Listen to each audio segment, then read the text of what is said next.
ఇది ఏం pickle. So ఇది వచ్చేసేసి మనకి మటన్ పికిల్ అండి. ఇది మటన్ అంటే ఇష్టపడేటోళ్ళు చాలామంది ఉంటారు కదా. సో రోజు మనం తినలేము, బట్ ఏంటంటే అది పికిల్ రూపంలో ఉంటే అప్పుడప్పుడు టేస్ట్ చేయడానికి ఏదో ఒక 2 ముక్కలు వేసుకొని తిన్న సాటిస్ఫాక్షన్ కొంతమందికి ఉంటుంది కదండి. రోజు వెజ్ ఉంటే నాన్ వెజ్ ఉంటే బాగుండు, నాన్ వెజ్లో అంటే ఏదైనా వాళ్ళ ఫేవరెట్ నాన్ వెజ్ ఉంటే బాగుండని. ఇది మా ఇంట్లో అందరికి ఇష్టమైన మటన్ కర్రీ అన్న, మటన్ పికిల్ అన్న, ఎస్పెషల్లీ మా ఇంట్లో వేదార్థికి చాలా ఇష్టము. తనకి మెత్తటి ముక్కలు ఉంటే చాలా ఇష్టము. ఇంకోటి మా జేషుకి ఏమో బోన్స్ కావాలి. మా ఇంట్లో బోన్స్కి ఫ్యాన్స్ ఎక్కువ.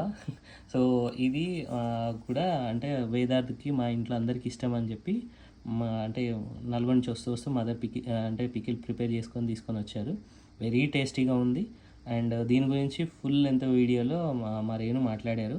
దానికి సంబంధించిన వ్లాగ్లో మీరు చూడొచ్చు. దానికి సంబంధించిన లింక్ మీకు రిలేటెడ్ వీడియోలో పోస్ట్ చేస్తున్నాను, వాచ్ చేసేయండి.